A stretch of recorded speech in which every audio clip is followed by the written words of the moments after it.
comercial, na área até doméstica, né? Mas principalmente na indústria, né? Esses conceitos que a gente estuda aqui em automação, eles estão mais voltados para a indústria. Mas mesmo assim tem um pouco de automação, é automação sempre, né? E aí a gente entende por automático aquele processo que desenvolve sem a necessidade da gente ter ali um ser humano, não é isso? Então, seja para fazer processo de medição automático, processo de tomada de decisão, ação corretiva, qualquer uma dessas.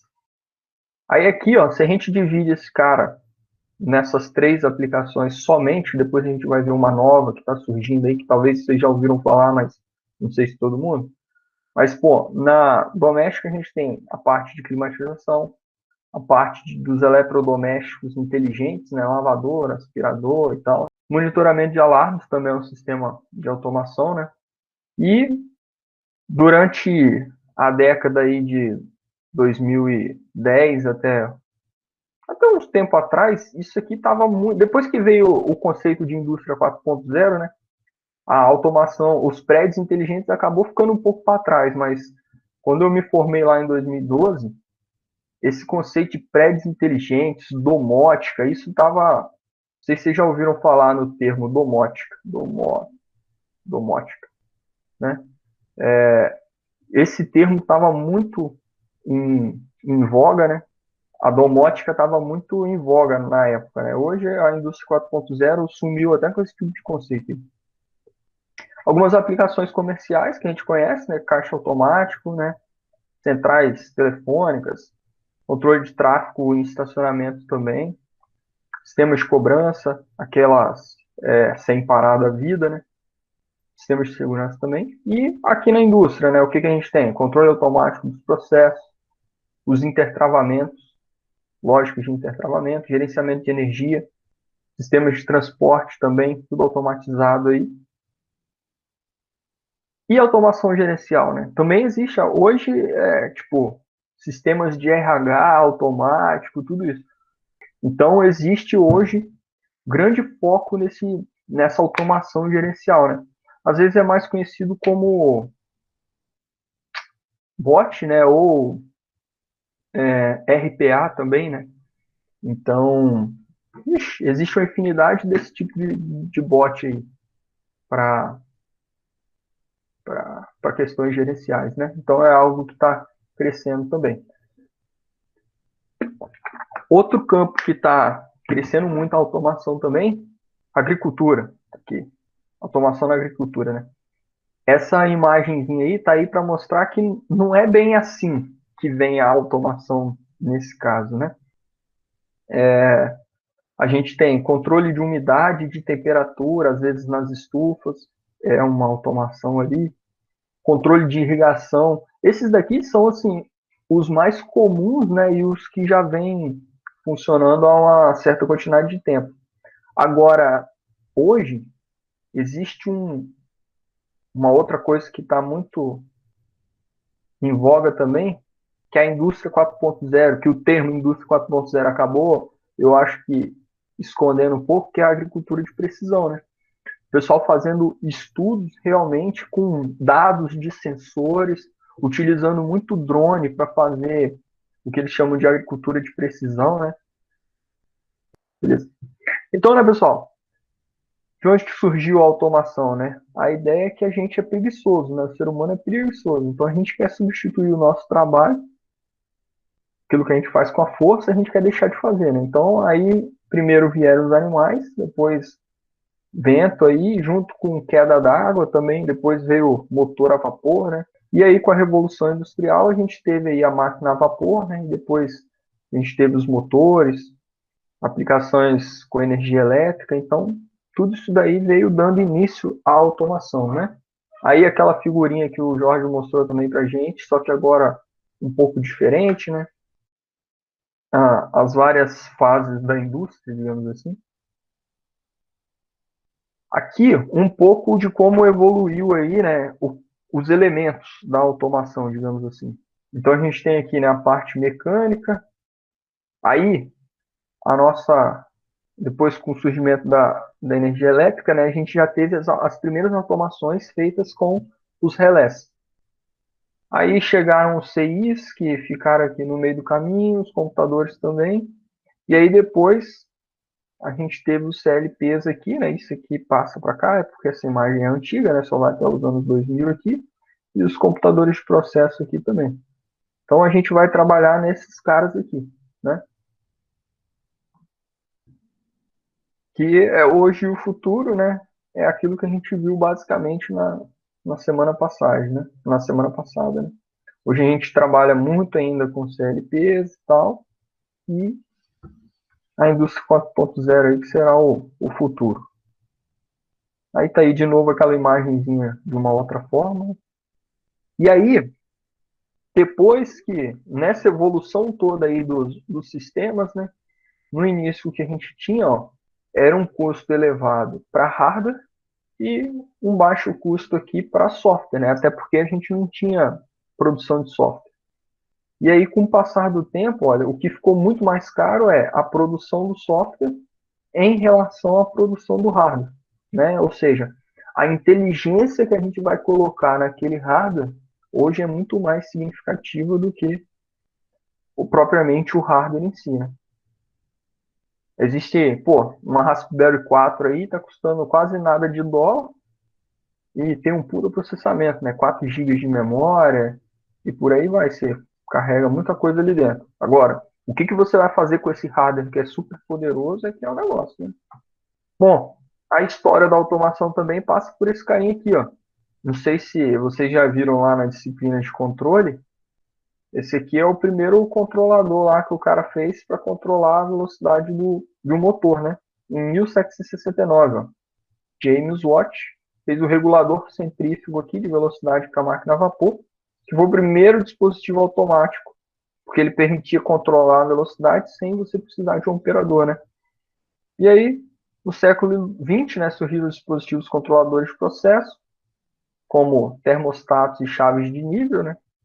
Aí lá nos anos 30, controladores, com a evolução da instrumentação, todo o processo tornou-se virtualmente possível de ser automatizado. Na década de 60, baseado em computador e aquisição de dados. Na década de 80, sensores e atuadores inteligentes, né, os robôs, torno CNC. Já teve aí o sistema de supervisão já mais eficiente, né? E protocolos de rede para permitir integração de dispositivos, né? E hoje a gente tem, como a gente tem a eletrônica bem avançada, né? O que a gente consegue é uma maior capacidade no processamento e também na memória, que antes era um puta problema, né? A gente programa lá um PIC 16F628A lá com 8K de memória, se eu não me engano, né? Pô, a gente tem, o ideal é a gente programar em assembly mesmo para ter um código enxuto e tal, para não ter problema com memória.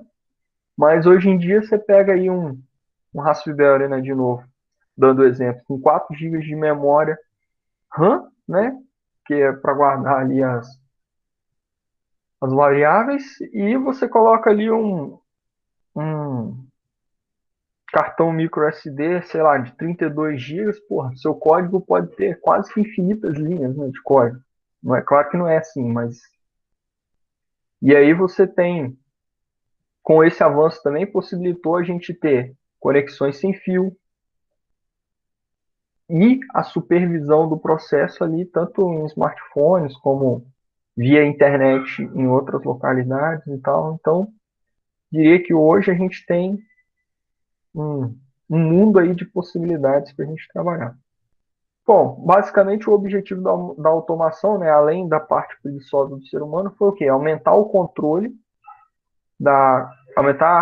aumentar e controlar a qualidade do produto, né? Porque agora, como você tem uma linha de produção automática, você consegue padronizar ali o seu produto.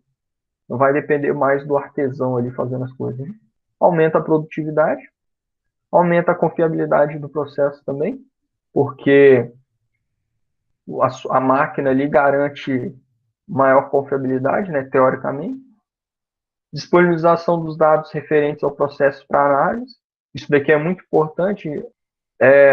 aumenta a segurança também em relação às pessoas, né? A gente para de ter pessoas trabalhando em algumas áreas que eram insalubres e tal. Então, aquelas atividades, né, que eram repetitivas e que ou tinham pouca qualificação, elas vão diminuir, né? Você não vai ter que ter essas pessoas aí trabalhando dessa forma. Essas profissões, elas vão realmente desaparecer. Isso aqui já falou. E o custo de produção também que vai cair, né? Isso é um grande benefício da automação. Então, vamos falar um pouquinho sobre a automação industrial, propriamente dito, né? O que a gente tinha de automação era isso aqui, né? Quer dizer, aqui é o sistema de supervisão do processo de automação. Alguns indicadores analógicos aqui, alguns indicadores luminosos, algumas chaves de comando, né? O que a gente tinha era isso daqui. E o que controlava o nosso processo? Basicamente eram relés, né? Essa foto ela já é até mais atual, digamos assim, né? Porque aqui você já tem um dos primeiros controladores digitais, né? Que processam alguma coisa de forma digital aqui.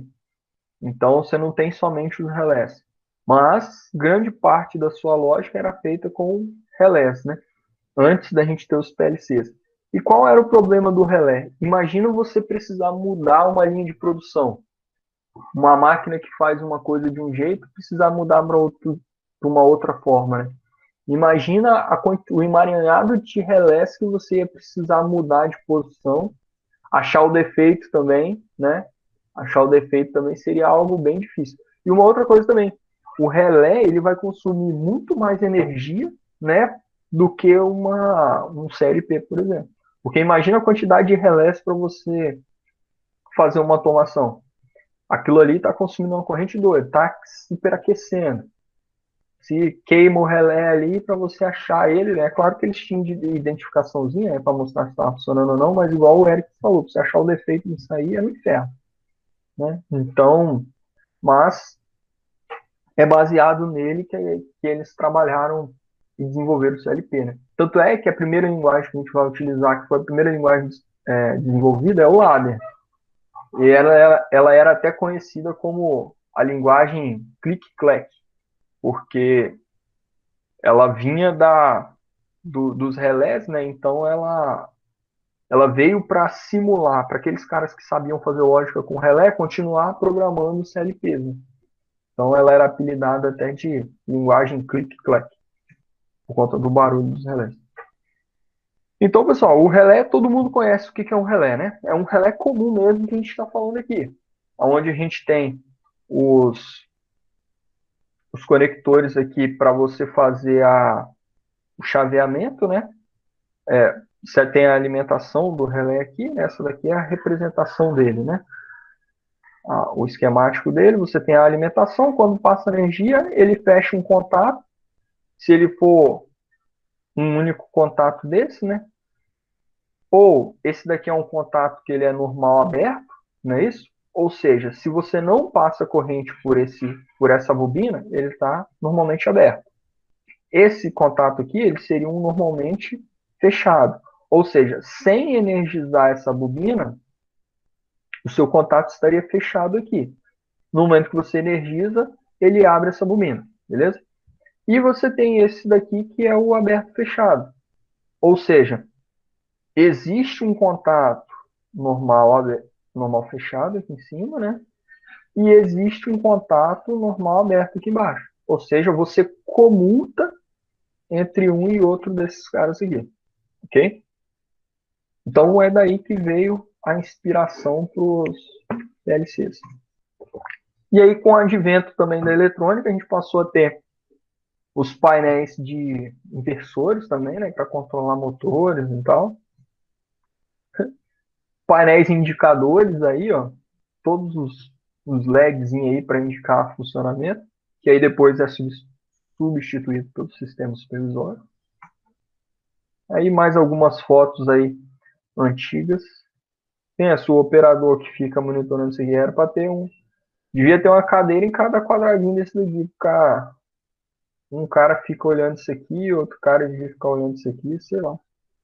Bom, ah, bom, aí fala um pouquinho de historinha, né? Com o advento da eletrônica, modificações jamais vistas, disponibilidade de dados informativos, e hoje ainda mais, né, com essa quantidade de sensores baratos que a gente tem aí.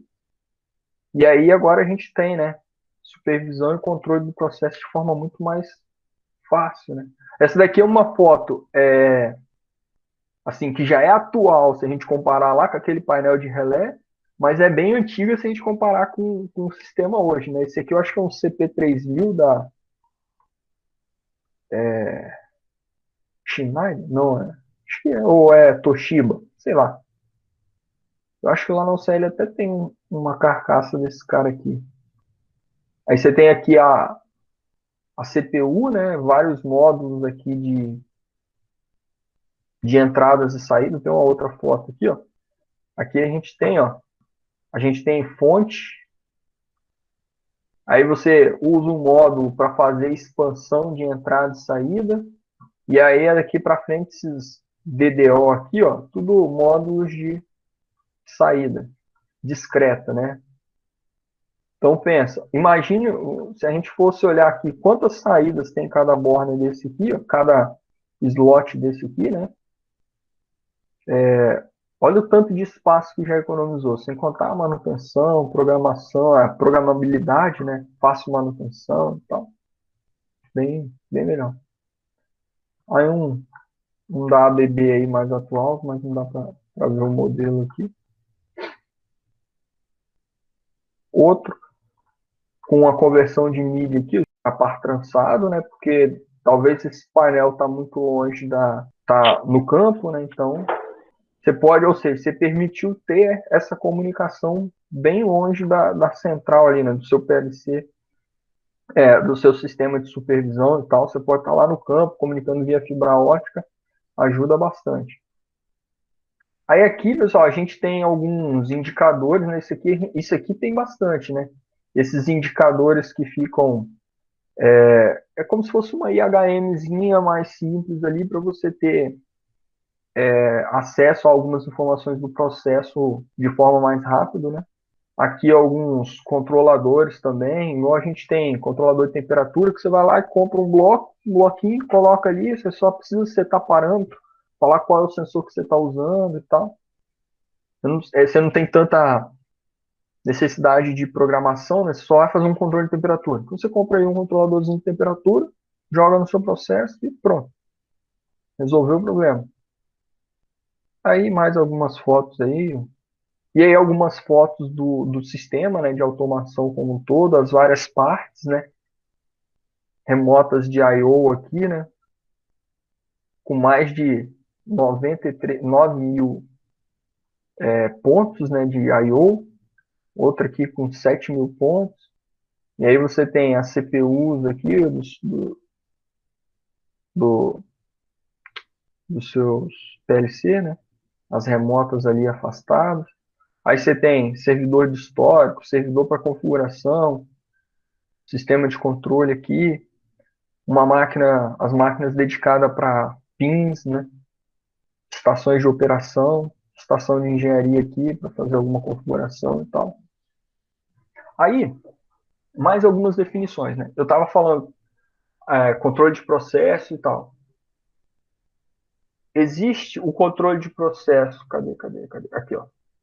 O controle de processo contínuo, controle de processo discreto, controle de processo híbrido, né? E aí agora a gente vai falar um pouquinho sobre quais são os atributos, digamos assim, de cada um, né? Então, por exemplo, o controle de processo contínuo, ele pode ser do tipo linear, como por exemplo um PID, um feed-forward, alguma coisa do tipo. Pode ser um não linear, como por exemplo uma lógica fuzzy.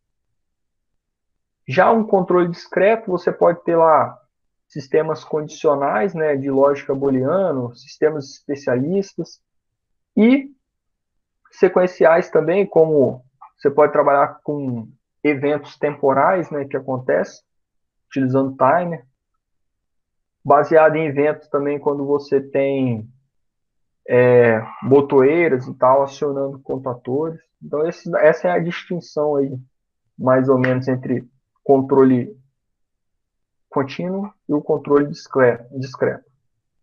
E aí, quando a gente está falando do controle no geral, o que a gente tem? A gente tem o processo, né? Bom, isso daí vocês já estão careca de saber, né? Tipo, o que é o processo, o que é uma variável controlada, o que é a variável manipulada, o que é o set point. Isso aí, para quem já fez controle 1, 2, 3, 4 na vida aí, já está careca de saber isso aqui. O processo é aquela operação onde pelo menos uma propriedade física ou química vai estar variando com o tempo. Então, eu tenho um processo de nível. O nível ali está variando. Tem processo de temperatura, processo de vazão, né? Nesses processos a gente tem o quê? A variável controlada, que é aquela variável que eu realmente quero controlar. No processo de nível, eu quero controlar o nível. No processo de temperatura, eu quero controlar a temperatura.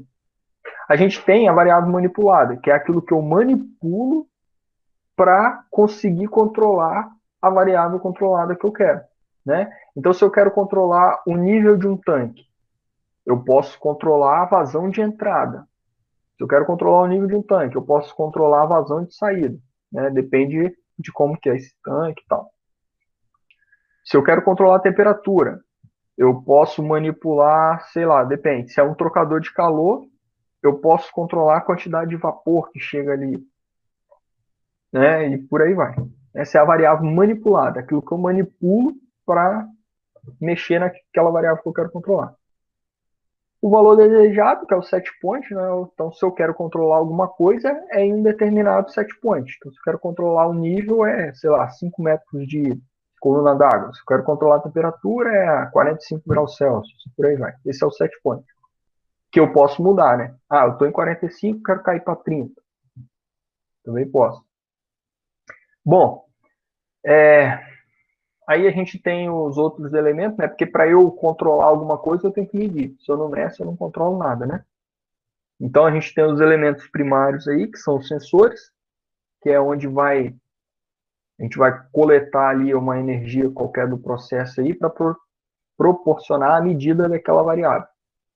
Aí o transmissor, que ele vai transformar aquela medida do sensor em um sinal padronizado aí para transmitir.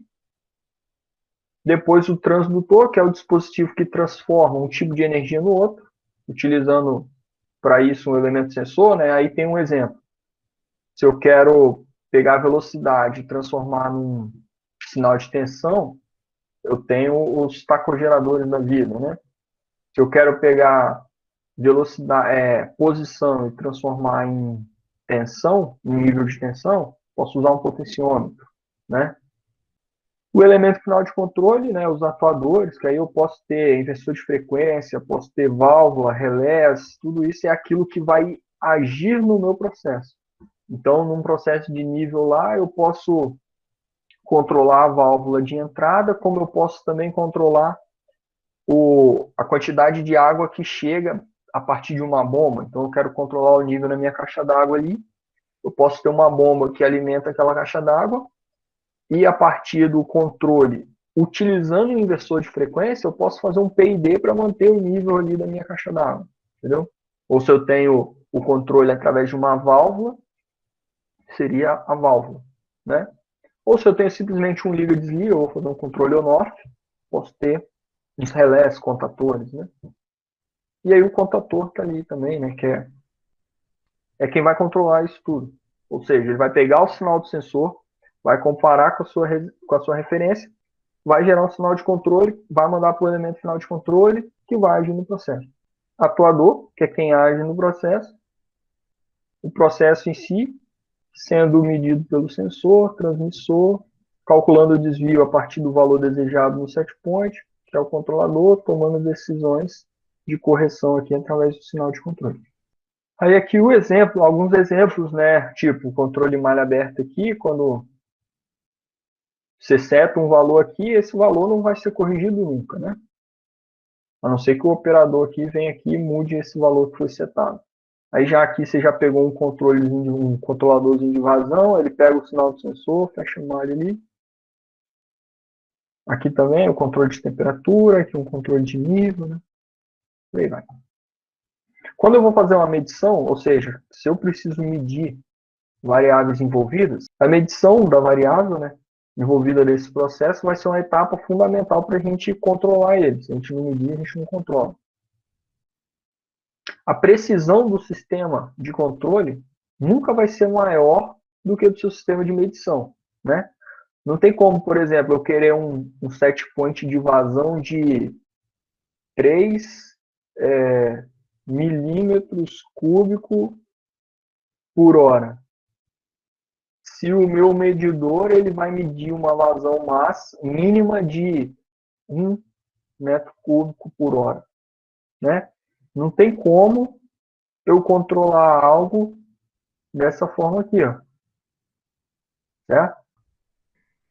Então, por isso é importante a gente ter a precisão do nosso controle vai ser sempre estar relacionada à precisão do nosso medidor. Então, vamos lá. Quando a gente trabalha com a medição, o que a gente tem que se preocupar? O range, ou seja, é a faixa de valores entre um limite mínimo e o limite máximo. O span é a diferença algébrica entre os valores superior e inferior. Erro é a diferença entre o valor lido pelo instrumento e o valor real da variável. A precisão é o limite do erro da medição do meu instrumento. Então, a sensibilidade é a mínima mudança na variável que ele detecta no instrumento ali. A zona morta é uma faixa de valor que ele não provoca variação no sensor. A repetibilidade, né, que é a capacidade da gente reproduzir aquela indicação de medição ali, né, quando eu vou medindo várias vezes. A esterese, que é a diferença observada entre a medição da variável quando ela percorre uma escala no sentido crescente ou no decrescente. Então, se aquele sensor ali, à medida que a bolinha vai se movimentando para frente, eu tenho essa reta aqui da distância versus sinal do meu sensor, né? E aí, só que na hora que ela volta, se ela voltasse mais ou menos assim, ó. Ou seja, aqui eu tenho uma esterese, ela vai de um jeito e volta do outro. Elevação de zero, né, é a quantidade com que o zero da variável supera o valor inferido do range. Supressão de zero é a quantidade com que o valor inferior do range supera o zero da variável. O tempo morto, que é o atraso que verifica na ocorrência da alteração da variável. E uma percepção do instrumento, né, também chamado de atraso de transporte. Na instrumentação, a gente tem que ficar atento a algumas coisas, né? A instrumentação ela compreende realmente as técnicas e dispositivos que vão ser empregados naquela medição. O tratamento e a transmissão dessa informação, né, das variáveis do nosso processo. E aí a gente tem que ter em mente o que? A simbologia e o princípio de medição.